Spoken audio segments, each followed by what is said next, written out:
Yolat-Siag es una montaña ubicada en la parte noroccidental de los montes Urales en Rusia. Su nombre, traducido del idioma mansi, significa montaña de la muerte o montaña de los muertos, en relación con una antigua leyenda que asegura que 9 cazadores mansis se perdieron en los bosques próximos al monte y fueron hallados muertos días después. Su aura oscura se potenció mucho tiempo después, cuando el lugar se convirtió en el último punto donde acamparon los miembros de la expedición Dyatlov antes de perecer y dar vida a una de las intrigas modernas que más entusiastas ha generado. Pero no nos adelantemos. Hay eventos cuyas características los terminan convirtiendo en misterios eternos. A veces es porque sucedieron en un momento particular, porque justo ocurrieron en el lugar menos indicado o porque en el mismo estuvieron involucradas personas que parecieran ocultar algo. Este caso reúne todas esas condiciones y muchísimas otras. Con el paso del tiempo, de hecho, las preguntas y las hipótesis, en lugar de reducirse, se amplificaron. Se culpó a las inclemencias climáticas, a criaturas mitológicas, a otras personas, a infrasonidos, a la KGB, a hongos alucinógenos, a una intoxicación, a una feroz disputa interna y hasta a los extraterrestres. Hay pruebas que podrían avalar cualquiera de estas vertientes. Lo único que queda claro es que en 1959 algo realmente inusual ocurrió en Rusia. De hecho, durante muchas décadas, el veredicto oficial fue que las víctimas habían muerto por culpa de lesiones físicas producidas por una fuerza desconocida e insuperable. ¿Qué fue lo que realmente pasó en aquel ya lejano y brumoso febrero? ¿A qué se referían los documentos de los investigadores con eso de una fuerza desconocida e insuperable? ¿Qué fue lo que dijo el gobierno ruso cuando reabrió el caso en 2019? ¿Sabías que el cuerpo de uno de los excursionistas muertos fue exhumado por pedido explícito de su familia? ¿En qué contradicciones entraron quienes formaron parte del grupo rescatista? ¿Qué cosa sospechosa fue lo que vio un grupo de testigos que se encontraba unos cuantos kilómetros de donde ocurrió todo justo por esa misma época? ¿Se encontraron en realidad más cuerpos de los que creemos? Probablemente estemos frente a uno de esos casos que no deja a nadie indiferente. Por eso, si estás dispuesto a dar tu propio veredicto sobre lo que pasó, te invito a que nos acompañes a este especial sobre el incidente Dyatlov. Antes de continuar, quiero aclarar que ya hay en este canal un informe sobre este caso. El mismo tiene unos cuantos años y decidimos que ya era hora de actualizarlo, con data ampliada y detalles que no fueron incorporados en esa primera versión. A su vez, si estos especiales en los que analizamos casos clásicos en profundidad les interesan, pueden comentar escribiendo especiales. Y ahora sí, abríguense porque para conocer los pormenores de este enigma, vamos a tener que viajar a un sitio con temperaturas bajo cero. Comencemos.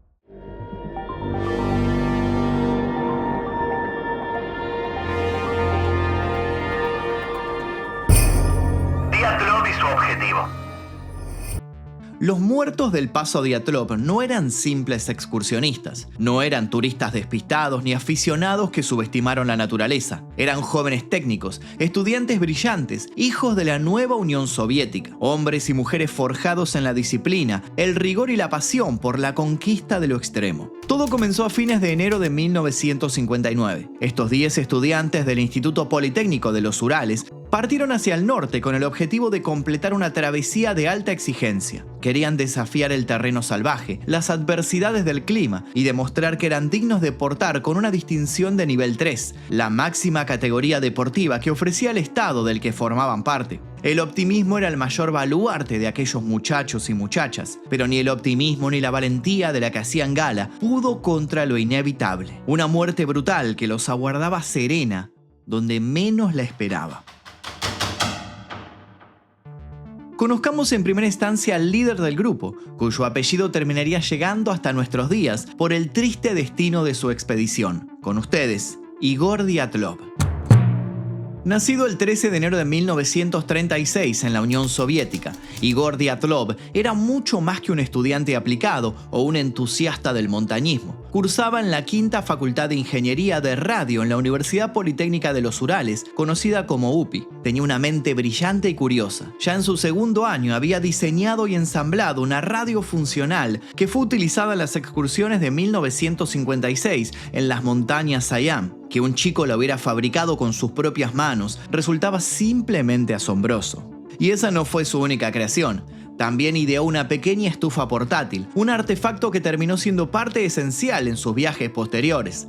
Incluso, en su última expedición en 1959, Dyatlov llevó consigo esa misma estufa, pero su vínculo con la montaña no se había forjado en la universidad. Aún siendo apenas un adolescente que acababa de completar 7º grado, ya salía de excursión junto a su hermano Vyacheslav, también estudiante de la UPI, en travesías compartidas con montañistas más experimentados. Desde sus primeros pasos en la UPI, Igor se entregó con entusiasmo a la vida aventurera. Era meticuloso, físicamente resistente y tenía un carácter equilibrado y sereno. Su actitud era cálida, respetuosa y siempre estaba dispuesto a colaborar. No mostraba arrogancia, pero sí una firmeza férrea. Se destacaba por su habilidad para enfrentar cualquier tarea con eficacia, sensatez y a menudo una creatividad poco común. Como si fuera poco, también tenía un buen ojo detrás de la cámara. Era un fotógrafo aplicado, prolijo y sensible.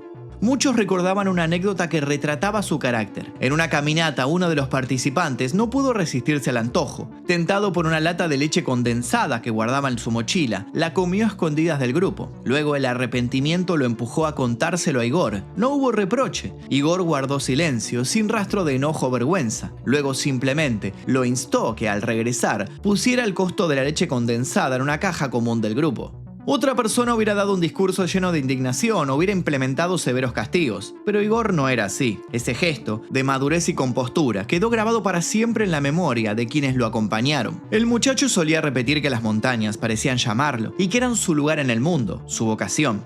Parafraseando a John Muir, podría decirse que para Igor Dyatlov, cuando la montaña llamaba, no había opción, tenía que partir. Y partía con determinación. Era valiente, seguro de sí mismo y experimentado, pero por encima de todo era un líder. Y ser líder no es una cualidad que se aprende. Se puede enseñar alpinismo, pero no se puede obligar a las personas a seguirte y confiarte sus vidas. Eso simplemente se siente, y con Igor todos lo sentían. Por todo esto es que se decía que tenía un futuro brillante por delante, que estaba destinado a cosas grandes. Nadie, absolutamente nadie, imaginó que su historia terminaría a los 23 años. Para el que sería su mayor desafío, el joven había convocado a un grupo por demás apto, un grupo que, por supuesto, fue incapaz de imaginar su terrible final. El resto del equipo.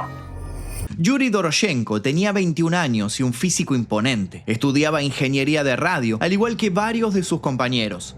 Su reputación lo precedía. Se decía que en una ocasión había sobrevivido a una pelea con un oso. Literalmente.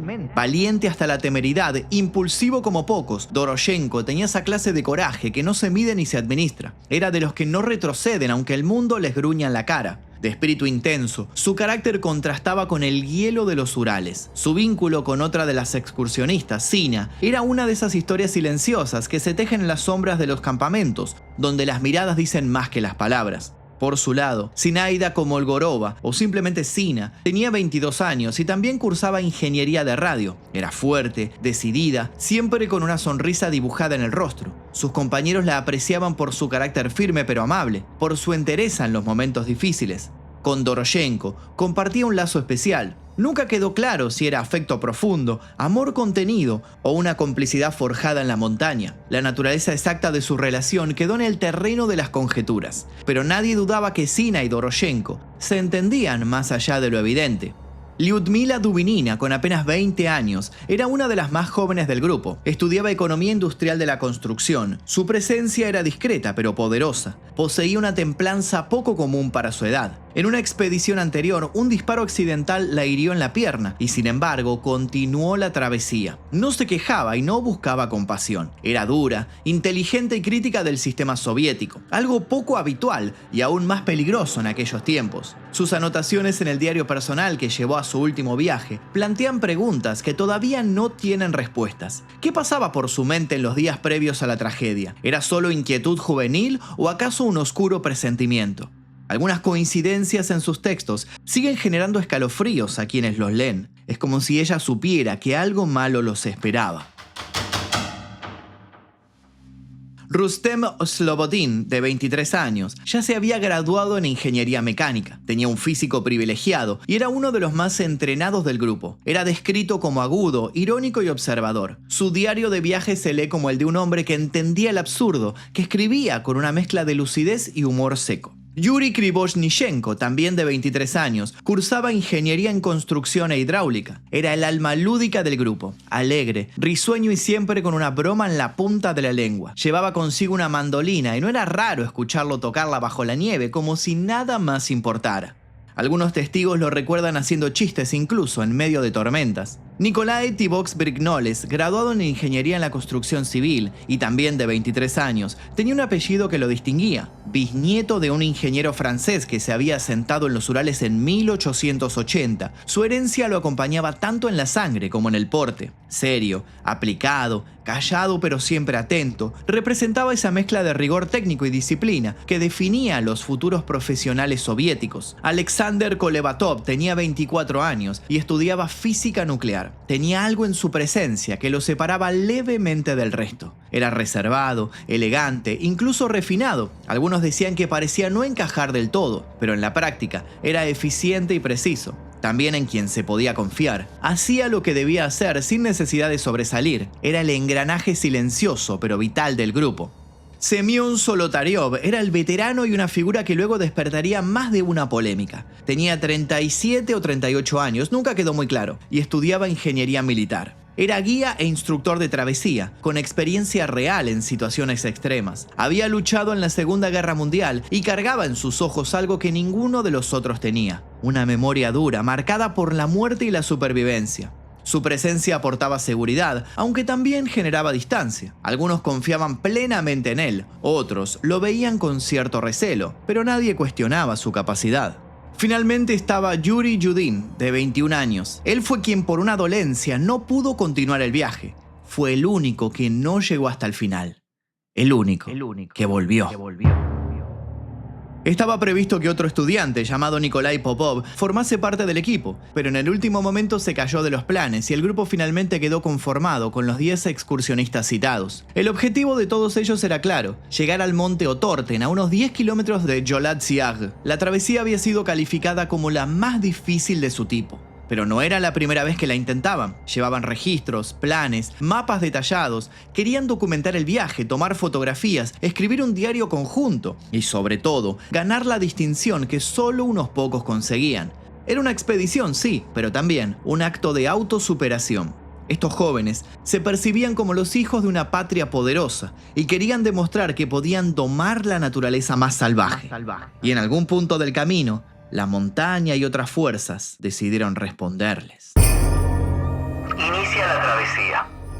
El 23 de enero de 1959, el grupo partió desde Sverdlovsk, la actual Ekaterimburgo, con destino al norte de los Montes Urales. Era invierno, un invierno soviético como pocos, con cielos plomizos, caminos endurecidos por el hielo y una humedad que no dejaba de calar en los huesos. El tren avanzaba pesado entre estaciones mínimas y pueblos dormidos, arrastrando consigo mochilas repletas de provisiones, cámaras fotográficas, rollos vírgenes, libretas de notas, mapas, una radio y la mencionada mandolina que más de una vez aligeraría el aire tenso de las caminatas.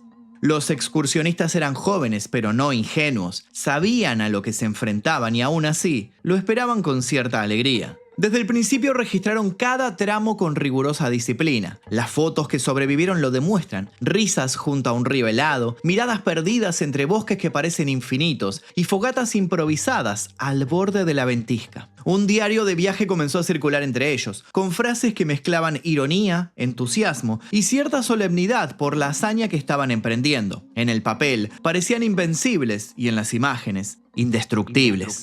El grupo llegó en tren a Iptel, una ciudad en el centro de la norteña provincia de Oblast, en Sverdlovsk, el 25 de enero. A continuación, un camión se ofreció a llevarlos hasta Villay, el último asentamiento habitado en el extremo norte. Allí saludaron a algunos leñadores, compraron provisiones y enviaron postales. El 27 de enero comenzaron la travesía real. Dejaron atrás los rastros humanos y se adentraron en el terreno salvaje, siguiendo el río Losva hasta su bifurcación, donde el bosque se hacía más denso y la nieve más traicionera. Fue entonces cuando el destino mostró su primera advertencia. Como ya dijimos, Yuri Yudin, el único miembro del grupo con problemas de salud, sintió un dolor agudo en la espalda y en la pierna izquierda. El reumatismo, combinado con el peso de la mochila y el frío extremo, se volvió insoportable. Con pesar y probablemente con vergüenza, decidió regresar. Se despidió uno por uno con abrazos firmes, promesas de reencuentro y una mirada que aún no sabía que sería la última. Las fotografías tomadas ese día lo muestran sonriendo, pero con una sombra extraña en los ojos. Fue el único que no completó el viaje. La muerte le había dado una tregua. No lo sabía aún, pero más tarde cargaría con el dolor del sobreviviente. Tiempo después, antes de fallecer el 27 de abril del 2013, Yuri Yudin declararía, y cito: "Si yo tuviera la oportunidad de hacerle a Dios una sola pregunta sería: ¿qué pasó realmente con mis amigos la noche en que todo acabó para ellos?". Las cosas salen mal para Igor y los suyos. Lo que siguió solo puede reconstruirse a través de lo que quedó. Los rollos encontrados entre la nieve, los apuntes del diario colectivo y algunas huellas dispersas en la ladera. El 31 de enero los excursionistas montaron un campamento en el valle del río Auspilla. Al día siguiente comenzaron el ascenso al paso que los llevaría al monte Otorten. Pero el clima cambió. La niebla descendió como una cortina que les impedía reconocer el paisaje que tenían ante sí, y el viento aumentó, creando escenarios cambiantes que pronto los desorientaron y los hicieron caer en una vil trampa. En medio de la confusión, el grupo tomó una ruta equivocada. En vez de rodear la montaña, como era el plan, comenzaron a subir por la pendiente del Yolat Siag, la montaña de los muertos. Al caer la tarde del 1 de febrero decidieron detenerse. Habían avanzado poco y las condiciones se deterioraban. Armaron la tienda en una zona desprotegida, en plena ladera, sin bosque alrededor. Algunos creen que lo hicieron para no perder altitud ganada. Otros dicen que querían probarse a sí mismos, que podían resistir incluso el punto más inhóspito del trayecto. Una tercera versión dice que el grupo apenas hizo lo que pudo hacer. En lo que casi todos coinciden es que aquella, tal vez, fue una decisión precipitada. Seguro esperaban que la noche pasara y al día siguiente seguir rumbo. Atravesaban una dificultad entre tantas, una dificultad que incluso podrían haber previsto. ¿Y qué fue lo que pasó después? Bueno, si supiéramos eso, este informe no existiría. Es así como nuestra historia vuelve al principio. La búsqueda y las primeras rarezas. Pasaron los días. En Sverdlovsk, donde el viaje había comenzado, las familias empezaron a inquietarse. El grupo debía enviar un telegrama confirmando su regreso el 12 de febrero. Ese telegrama nunca llegó. Al principio las autoridades respondieron con calma burocrática. Decían que las expediciones a veces se retrasaban, que alarmarse era en vano. Había lógica en esas palabras, después de todo. Era cierto que las tormentas, los caminos cortados y las fallas en la comunicación podían demorar a cualquier excursionista, incluso a los más preparados. Pero el tiempo siguió su curso y con él, la ansiedad se transformó en miedo. Fueron los propios familiares quienes presionaron para que comenzara una búsqueda formal. Padres, hermanos y compañeros de universidad alzaron la voz y así, el 20 de febrero, por fin, se organizaron equipos de rescate. Estudiantes voluntarios, militares, perros rastreadores y pilotos con helicópteros de reconocimiento formaron parte de todo el despliegue. Durante casi una semana no encontraron nada. Incluso, algunos subgrupos tuvieron sus propias dificultades para volver a los caminos establecidos. Hasta que el 26 de febrero, un grupo de búsqueda divisó, desde la cima de una colina nevada, algo que no debería haber estado allí. Una tienda parcialmente enterrada en la ladera del Yolat Siag. Era la carpa del grupo Dyatlov. Cuando los rescatistas se acercaron, lo que vieron desarmó cualquier lógica. La tienda estaba rota, no desde fuera, como si la nieve o el viento lo hubieran desgarrado, sino desde dentro. Los cuchillazos en la lona revelaban una urgencia brutal. Dentro de la carpa aún estaban algunas mochilas, abrigos y botas. Todo lo que uno jamás dejaría atrás si decidiera salir voluntariamente en medio de una noche polar. Los rescatistas también verían otras cosas, pero sobre esos detalles volveremos más adelante. Por ahora es importante saber que a pocos metros de allí, en dirección al bosque, encontraron las primeras huellas. Eran pisadas humanas, descalzas o con calcetines, impresas suavemente sobre la nieve helada. Siguiendo ese rastro, los rescatistas descendieron hasta el límite del bosque, unos 1500 metros más abajo. Bajo un gran cedro, ennegrecido por restos de fuego, yacían los dos primeros cuerpos: Yuri Krivoshnyenko y Yuri Doroshenko. Estaban sin zapatos, en ropa interior, los dedos de los pies ennegrecidos por el frío, el rostro hinchado, el cuerpo cubierto de rasguños, como si hubieran intentado trepar desesperadamente por las ramas antes de desplomarse. Entre el campamento y el bosque fueron hallados los cuerpos de Dyatlov, Kolmogorova y Slobodin. Uno a unos 300 metros de la tienda, otro a 480 metros, otro a 630 metros. Todos en posiciones que sugerían un intento de regresar. A diferencia de los dos primeros, los fallecidos de este grupo estaban mejor vestidos, pero igualmente descalzos. O eso se supone. Es momento de aclarar que no importa cuántos videos o informes hayan visto al respecto. Hay contradicciones de base que fueron sobreviviendo al paso de las décadas y hasta los informes que se consideran oficiales fueron reescritos según quién se ofrecía de testigo. A eso hay que sumarle que según algunos había razones para sospechar de personas que estuvieran manipulando la información. Todo esto se convertiría, como es obvio, en una bomba mediática, más cuando se encontraran los otros cuerpos. De hecho, lo que pasó con los otros cuerpos es lo que desataría las especulaciones más escabrosas. El resto del grupo. La búsqueda de los otros 4 expedicionarios se prolongó durante más de 2 meses. Fueron encontrados por fin el 4 de mayo, bajo 4 metros de nieve, en el arroyo de un barranco, en el interior del bosque y cerca de un refugio improvisado, a unos 75 metros del árbol, donde fueron localizados los 2 primeros excursionistas. Lyudmila Dubinina fue localizada de rodillas apoyando el pecho en la roca. El agua corría por su cara, las cuencas de los ojos estaban vacías y no tenía lengua. Semión Solotariov fue encontrado en el barranco, también con las cuencas vacías.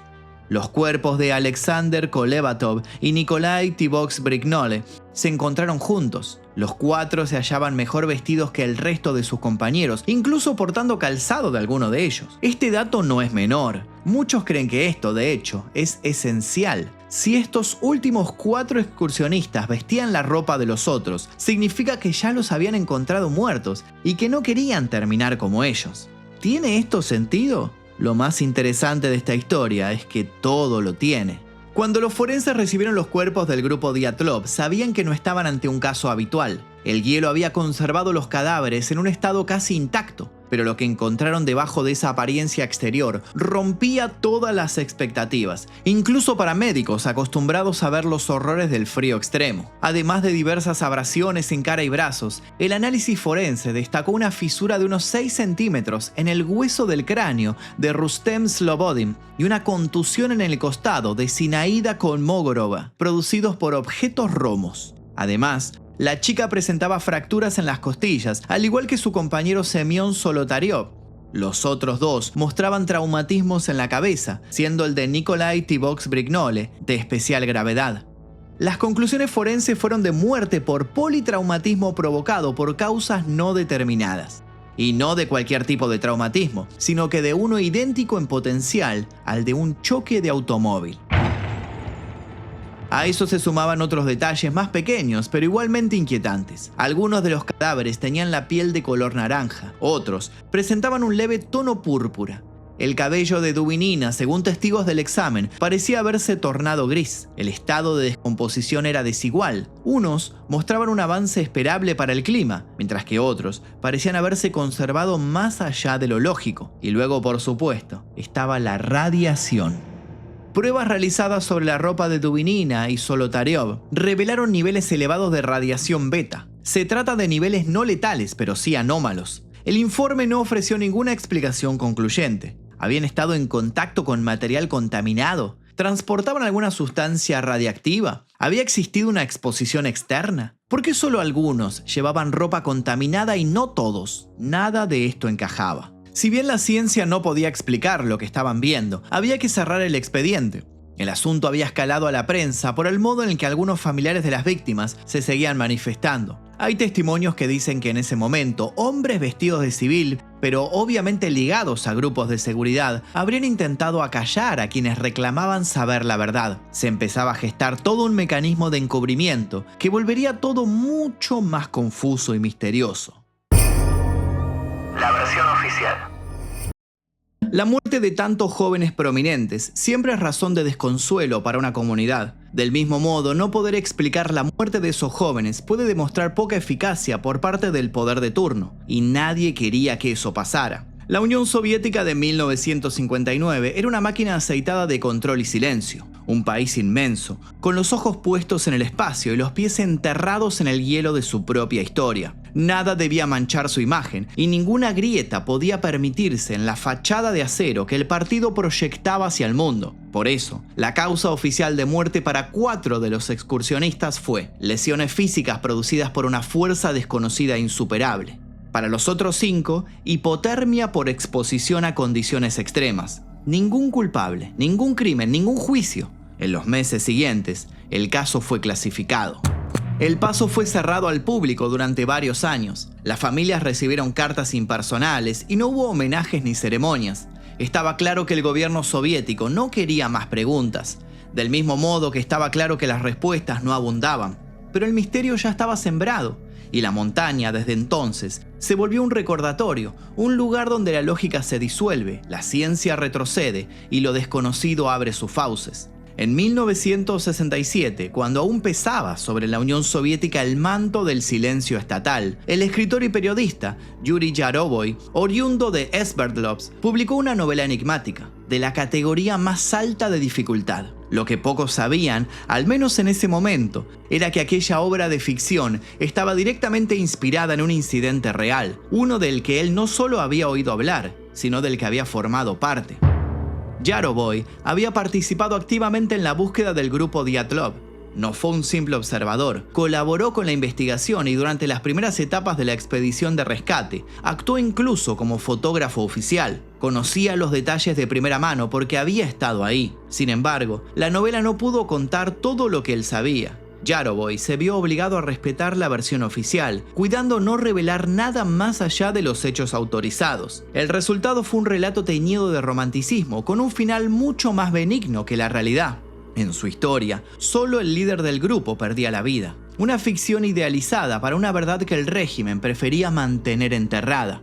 Durante toda una temporada, se intentó adrede confundir a los ciudadanos para que creyeran que las cosas habían pasado según ese libro. Algunos de los colegas de Yarovoi aseguraron que existieron versiones alternativas del manuscrito, más crudas, más fieles a lo que realmente se había encontrado en la montaña, pero esas versiones nunca trascendieron. Fueron reescritas, censuradas o destruidas. Con la muerte del autor en los años 80, se perdió también la posibilidad de recuperar sus archivos personales, fotografías, diarios y borradores. Todo desapareció sin dejar rastro. Con la caída del bloque soviético comenzaron a aflorar las incongruencias. En 1990, la prensa regional de Sverdlovsk se atrevió a publicar por primera vez algunos detalles ocultos de la tragedia. Fueron artículos tímidos, pero significativos. La verdad, esa que había sido empujada hacia los márgenes del olvido, empezaba a deslizarse nuevamente hacia la superficie. Fue en ese nuevo contexto que nació una fundación Dyatlov, establecida en Ekaterimburgo con el apoyo de la Universidad Estatal Técnica de los Urales. Bajo la dirección de Yuri Kuntsevich, la fundación se propuso una misión doble. Por un lado, presionar a las autoridades rusas para reabrir la investigación oficial del caso. Por otro, conservar viva la memoria de los excursionistas. El Museo Dyatlov, nacido de esa voluntad, hoy expone documentos originales de la expedición. En paralelo, y gracias a los medios digitales, un nuevo impulso tomó forma en 2017. Un grupo de entusiastas del caso, entre los que se encuentran investigadores aficionados, curiosos, expertos y escépticos, lanzaron el sitio Dyatlov Pass, una comunidad activa que se expandió a Facebook y foros especializados. Allí, los datos pueden consultarse abiertamente, informes forenses, imágenes tomadas poco antes de la fatídica noche, discusiones teóricas, reconstrucciones, todo está al alcance de quien quiera sumergirse en el enigma. Gracias a todos estos esfuerzos, muchas teorías sobre lo que realmente pudo haber pasado empezaron a brotar. Infrasonido y anomalías magnéticas. Una de las primeras explicaciones alternativas fue propuesta discretamente por científicos vinculados al Ministerio de Defensa. Se habló de infrasonido, un fenómeno meteorológico poco común. Cuando el viento sopla a gran velocidad sobre la ladera de ciertas montañas, puede producir una frecuencia inaudible que afecta al sistema nervioso, produciendo mareos, náuseas, desorientación e incluso ataques de pánico. Esto lo propuso el investigador Donny Eichar tras visitar la zona en persona y entrevistar a especialistas en física atmosférica. Según esta teoría, el paso de Jolad-Ziag tiene la forma perfecta para producir un fenómeno acústico poco común con ondas de baja frecuencia, inaudibles para el oído humano, pero letales. Si esto ocurrió aquella noche, los jóvenes podrían haber entrado en estado de histeria colectiva. En medio del caos, habrían cortado la tienda desde adentro para escapar, sin lógica, sin abrigo y sin calzado. Pero esto, aunque sugerente, no explica las fracturas internas, ni la lengua arrancada, ni los niveles de radiación. Aunque la teoría del infrasonido hoy en día no es muy tenida en cuenta, lo cierto es que algunos la complementan con otra igual de curiosa. Resulta que se registra una anomalía en Jolad-Ziag, cerca del lugar donde se encuentra la tienda de campaña en 1959. Esta anomalía se denomina zona del apéndice. Algunos geólogos profesionales afirman que es típica del sistema de pliegues de los Urales y que la misma puede dar ciertas particularidades magnéticas a aquellas coordenadas, particularidades capaces de alterar e intervenir el comportamiento humano. ¿Acaso de eso se trató todo? ¿Vientos inusuales en una zona muy inusual? ¿Anomalías magnéticas capaces de hacer que 9 personas perdieran la compostura? ¿Todos habían cedido a la locura y ya? Esta explicación peca, según muchos, de algo. Es muy sencilla. Por el contrario, la segunda explicación que acaparó la atención pública fue más bien rebuscada y tenebrosa. Armas secretas. El lugar donde todo pasó no estaba lejos de áreas de prueba militar. Se habla de que allí se usaban misiles y armas experimentales. Se sospecha de explosiones aéreas que, al no dejar rastros visibles en tierra, habrían provocado ondas de choque capaces de generar lesiones internas. Y los niveles de radiación detectados alimentaron esta idea. Se han sugerido también pruebas con armas químicas, radiológicas o de dispersión. Si el grupo, sin saberlo, se cruzó con uno de estos ensayos secretos, podría haber sido víctima de una intoxicación o ataque accidental. Luego de haber sobrevivido, habrían sido aniquilados para perpetuar el encubrimiento. Otro posible escenario es la lucha de poder y el uso ilegal de equipo militar, en particular helicópteros, por parte de oficiales de alto rango. Esta teoría fue planteada en septiembre de 2011 por Alexander Gulikov. Durante el incidente, se celebraba en Moscú el 21º Congreso del Partido Comunista, y los ministerios del Interior y la Armada aplicaban el régimen de servicio reforzado. Esto significa que estaba estrictamente prohibido que cualquier equipo militar saliera de su ubicación, por lo que se canceló cualquier entrenamiento de personal relacionado con la retirada de material militar. Además, ni los soldados ni los oficiales podían tomar vacaciones, y los comandantes estaban de guardia a las 24 horas. En este contexto, los oficiales militares que mantenían relaciones amistosas con al menos uno de los altos mandos moscovitas habrían salido de casa al valle del río Auspilla, cosa que estaría corroborada en informes recuperados. Según el autor, estos soldados habrían sido vistos rompiendo las reglas y por eso se habrían encargado de hacer desaparecer a Diatlov y los suyos. Lisa y llanamente, todo habría sido una emboscada provocada por hombres que no querían que se descubriera su situación de privilegio.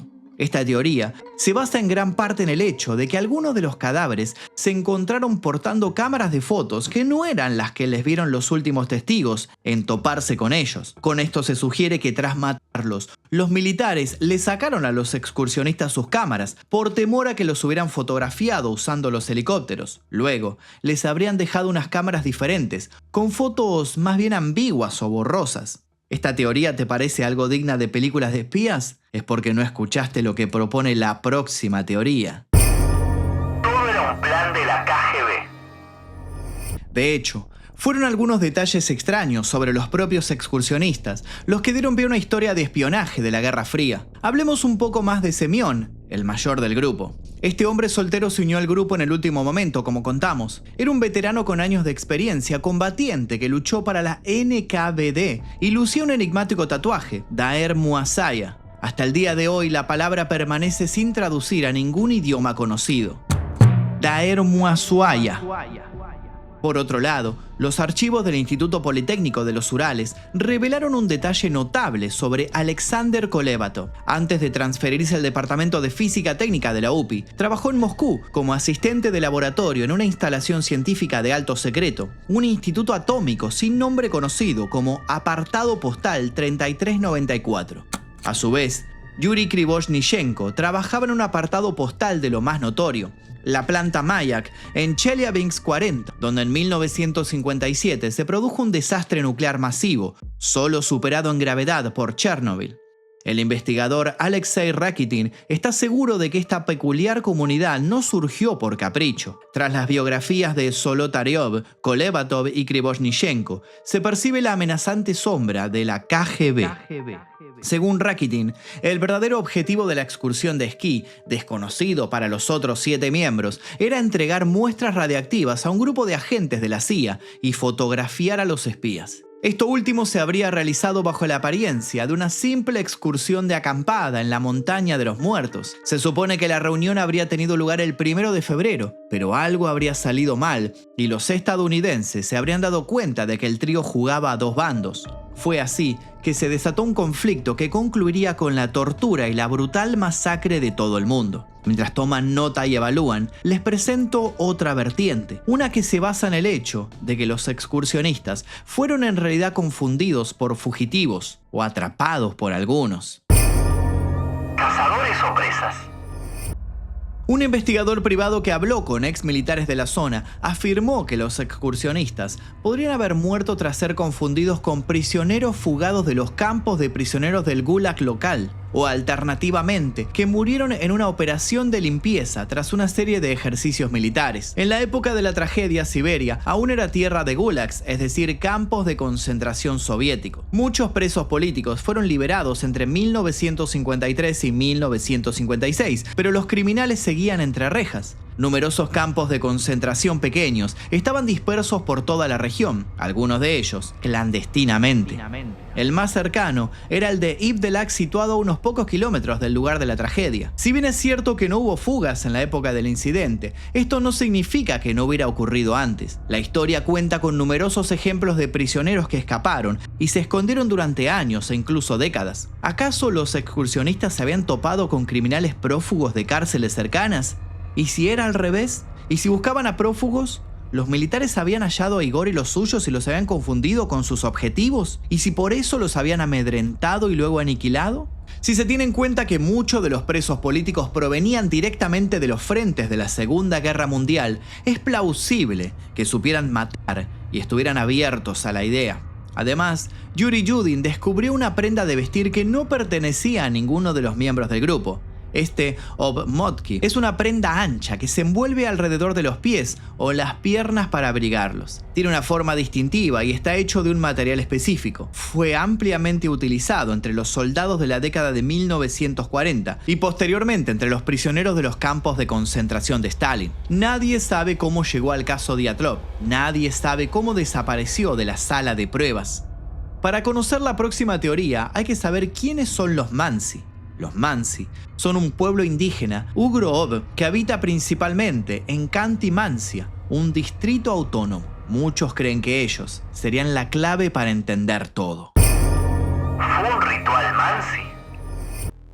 Dado que se supone que no se produjeron fugas de la prisión de la colonia de trabajo correccional local de Ibzdelsky, los siguientes sospechosos del crimen fueron los indígenas Mansi que vivían en Khanty-Mansiysk. Ya desde la segunda semana de investigación, la teoría predominante era que los cazadores Mansi, que solían acampar en el monte Kholat-Syakh, habían cometido el crimen la noche del 1 de febrero. Pero ¿qué hizo de los indígenas Mansi candidatos sólidos para ser autores de la masacre? Los Mansi conocían la zona y sin duda tenían la habilidad de ocultar sus huellas de esquí y perseguir a los excursionistas en el bosque. Además, se suele decir que los Mansi son un pueblo orgulloso y recluido. Consideran esas montañas como sus territorios de caza. No parecía tan descabellado pensar que los Mansi les hubieran dicho a los excursionistas que no debían estar allí. Tampoco es raro pensar que los excursionistas, aún sin hacerlo a propósito, podrían haber sido descorteses con sus respuestas. Luego, una confrontación verbal podría fácilmente haber derivado en violencia física. En general, el misticismo y lo desconocido despertaron sospechas en los fiscales ateos soviéticos y alimentaron su deseo de culpar a los Mansi del crimen. Durante mucho tiempo, se dijo que cerca de la tienda de los excursionistas desaparecidos se encontraron estructuras de troncos y sogas que serían típicas de la arquitectura Mansi, sobre todo en sus rituales. ¿Acaso habían usado al grupo para una especie de invocación? Circulaba por esa época rumores de que una geóloga fue atada y arrojada al lago en la década de 1930. El motivo fue la profanación de santuarios Mansi.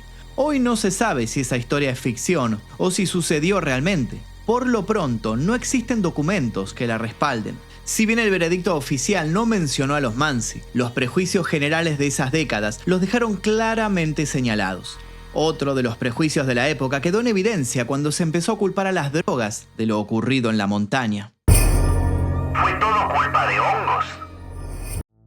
La teoría de un tal Bruce Nissin es que el grupo de Dyatlov tomó psicoestimulantes, lo que explica por qué cortaron la tienda y se enfrentaron al frío descalzos y apenas vestidos. Pero también cortaron algo más, que Bruce Nissin describe en detalle: el bastón de esquí de abedul o bambú que sostenía la parte norte de la tienda. El argumento de Brusniziv es que nadie en su sano juicio cortaría la rama en la que está sentado. De nuevo, hay que poner contexto a todo esto y ser conscientes de que parte de la Guerra Fría significó una gran cantidad de experimentación en humanos para lograr armas novedosas. En Occidente, por ejemplo, la droga LSD se usaba como estimulante y sus efectos se estudiaron ampliamente para ser usados como método de tortura, para despertar poderes ocultos de la mente o crear supersoldados. Esto es lo que dice la literatura científica de esos años sobre el LSD. Cito: los efectos del LSD se sienten entre 30 y 90 minutos después de la ingestión.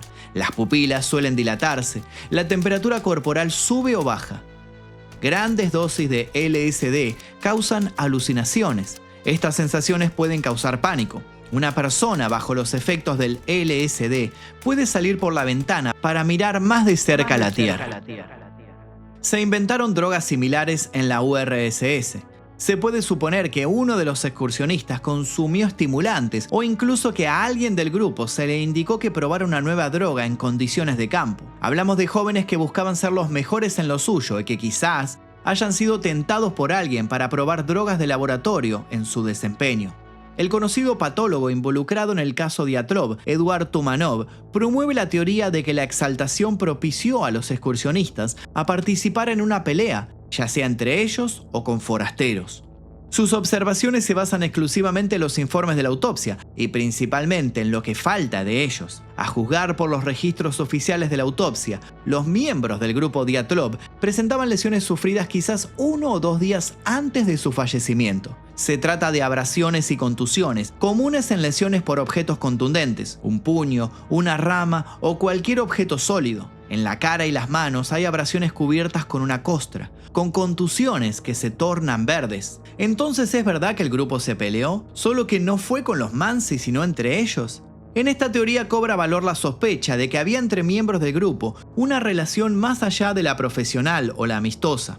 Esto podría haber despertado antipatías, celos o cosas por el estilo. También se habló de que el grupo podría haber muerto intoxicado accidentalmente por los humos del hornillo encendido en la tienda. A estas alturas, todo parecía ser posible.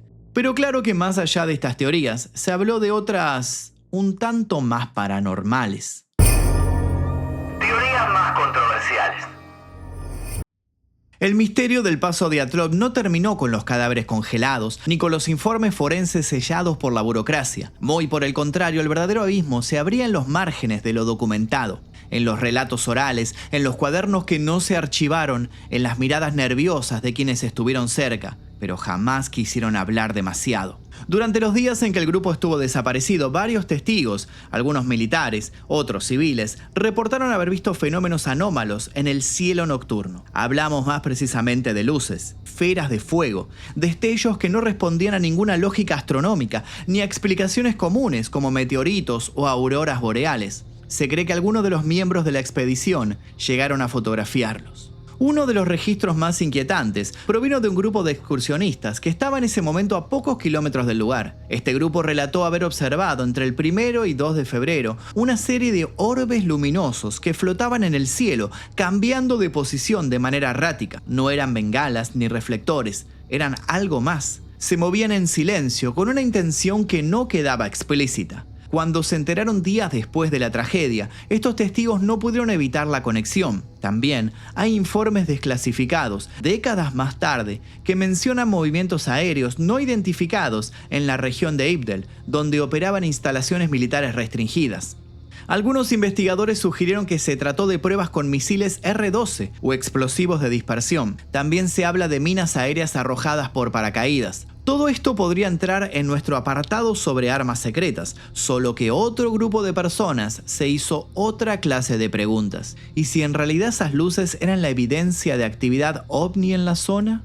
En una fotografía recuperada del carrete de Krivoshnichenko aparece una imagen borrosa casi abstracta, un fondo negro, un destello blanco y un ángulo inclinado. Algunos creen que intentó captar algo que cruzaba el cielo, otros dicen que fue una casualidad, una exposición accidental, pero la imagen existe, y como todo en este caso, parece una pista. También se habló del Yeti ruso y de la posible eliminación de evidencia que mostrara a un enorme críptido de las nieves. Algunos dicen que los rastros de radiación correspondían a viajes anteriores que los miembros del grupo habían hecho, justamente a lugares con esas características. Muchas instituciones educativas contaban con laboratorios secretos en esos años. Sea como sea, nadie parecía ponerse de acuerdo en nada. Pero las preguntas persistían y en 2019 el caso fue reabierto de modo oficial. Reapertura del caso. Durante más de 60 años, el caso Dyatlov vivió entre el mito y el archivo cerrado. Se discutía en foros clandestinos, se susurraba en conversaciones académicas y se estudiaba en universidades occidentales como uno de los enigmas más fascinantes de la historia moderna. Pero en Rusia, oficialmente, el tema había quedado congelado. Hasta que en febrero de 2019, el fiscal general del país, casi de forma inesperada, anunció que el expediente sería reabierto. La decisión pareció surgir de un doble impulso. Por un lado, el crecimiento sostenido del interés público, alimentado por documentales, novelas, recreaciones cinematográficas y hasta teorías conspirativas que circulaban en redes sociales. Por otro, una necesidad institucional de restaurar cierta autoridad narrativa. Si el caso Dyatlov se había convertido en una cicatriz incómoda en la historia soviética, tal vez era hora de sanarla con un relato oficial, actualizado y sobre todo controlado. El equipo forense designado para la investigación trabajó durante meses. Se hicieron nuevas expediciones al lugar de los hechos, se recopilaron datos meteorológicos, imágenes satelitales y modelos digitales del terreno. Se usaron simuladores y se entrevistó a expertos en físicas de nieve y comportamiento humano en condiciones extremas. Parecía una reapertura seria, meticulosa e incluso ambiciosa.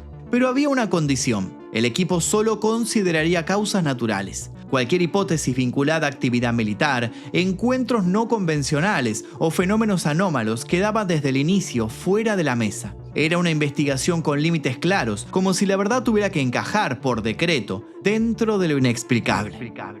En julio del 2020, el fiscal adjunto, Andrei Kuryakov, convocó una conferencia de prensa. Frente a cámaras, presentó las conclusiones oficiales. Una avalancha fue la causa más probable de la tragedia.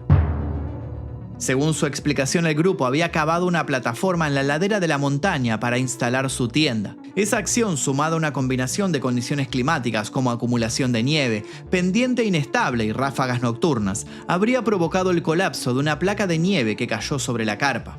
El pánico, entonces, habría hecho el resto. Los excursionistas cortaron la tienda desde dentro, huyeron semidesnudos hacia el bosque y en su intento de sobrevivir, murieron de hipotermia o por lesiones generadas durante la huida. Todo parecía encajar. Era un panorama lógico y limpio. Demasiado limpio. Tan limpio que era sospechoso. Y las reacciones no se hicieron esperar. Para los familiares de las víctimas, la conclusión fue una decepción. Para los investigadores independientes, un ejercicio de maquillaje técnico. Y para la opinión pública, una muestra más de que el caso Dyatlov no se investiga ni se analiza, sino que se administra en función de ciertos y ocultos intereses. Los principales puntos críticos no fueron refutados con claridad. Analicemos. 1. La carpa. A pesar de la supuesta avalancha, seguía en gran parte erguida.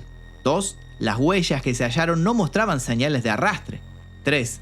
Las fracturas internas que se notificaron eran incompatibles con una avalancha.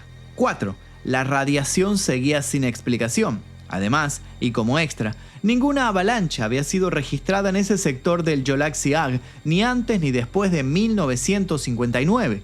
Y aún así, la versión fue cerrada como definitiva. La justicia rusa dio por concluido el caso y el Estado, al menos públicamente, respiró aliviado. Para muchos, la reapertura del caso no fue una búsqueda de verdad, sino una estrategia de contención. un claro intento de reencuadrar el misterio dentro de los márgenes de lo tolerable. Si esto fue realmente así, las autoridades fallaron estrepitosamente. Las personas ya no querían más mentiras. Más inconsistencias y conclusión. El 12 de abril de 2018, a petición de los familiares, se exhumó el cuerpo de Semión Zolotaryov en el cementerio de Ivasnekoe, en Ekaterimburgo, para su identificación. La superposición realizada por un experto mostró una coincidencia perfecta. Era él. Sin embargo, unos meses después, los primeros resultados de la prueba de ADN emitidos por el Canal 1 de Rusia excluyeron el parentesco de la persona que yace en la tumba de Zolotaryov con su supuesto árbol genealógico. El escándalo fue total, pero oportunamente una tercera prueba demostró que el ADN de la persona enterrada bajo el nombre de Zolotaryov coincidía con el de su sobrina. Para los teóricos de la conspiración, este hecho no descarta la versión de los investigadores, que sospechan que Semión no es el hombre enterrado, sino que en su tumba estaría su hermano Nikolai. Según documentos de archivo, Nikolai Zolotaryov colaboró con los alemanes y desapareció sin dejar rastro durante la guerra. Por lo tanto, aún no podemos dar por concluida esta investigación. En todo caso, ¿qué significaría esto? ¿Que se usaron cuerpos ficticios para encubrir la verdad? ¿Por qué? ¿Por qué harían desaparecer el cuerpo de una supuesta víctima de una avalancha? Por otro lado, quienes participaron de la búsqueda de los excursionistas presentaron grandes inconsistencias en sus relatos desde el primer momento. Muchos de ellos fueron callados, pero los testimonios que trascendieron hablan de detalles que a veces resultan hasta opuestos dependiendo de la voz narradora, como si cada uno de los rescatistas hubiera sido testigo de un escenario diferente. Quizás se debe esto al trauma del momento, quizás ver los cadáveres alteró su percepción de los hechos. No suena lógico. El 15 de marzo de 2019, el Canal 1 de Rusia emitió un programa sobre la expedición al Paso Diatlov con la participación de periodistas, representantes de la fiscalía y expertos. El revuelo se produjo cuando se mostró por primera vez una foto de archivo con un cuerpo congelado que no corresponde a ningún miembro conocido del grupo de Igor. Esto alimentó una idea que en los últimos años ganó terreno. Hubo más cuerpos recuperados en el Paso Diatlov. Mansis, militares, aliens. No sabemos. Lo que sí parece una constante es el hecho de que el misterio se profundice año a año. ¿Llegaremos algún día a su núcleo o se convirtió finalmente en el misterio perfecto? Ese que solo puede quedar irresuelto y que nos demuestra que a veces la incertidumbre es la única certeza. ¿Qué nos dice el Paso Diatlov sobre nuestro presente? ¿Qué pasa con la narrativa de las grandes potencias hoy en día? ¿Acaso no se oculta a diario la muerte de algunos al tiempo que se pone especial atención en la muerte de otros? ¿Acaso es eso el Paso Diatlov? ¿Se trata apenas de una metáfora de nuestro existir en este caótico mundo? ¿Qué creen ustedes? ¿Cuál es su veredicto? Quizás por eso nos sigue imantando este caso, porque lo que lo vuelve más impactante, su real fuerza desconocida e insuperable, no es la ausencia de respuestas, sino la confirmación que de eso se desprende. Una confirmación que nos pone la piel de gallina. La realidad siempre es mucho más compleja de lo que creemos y nunca vamos a saber del todo lo que está ocurriendo a su alrededor.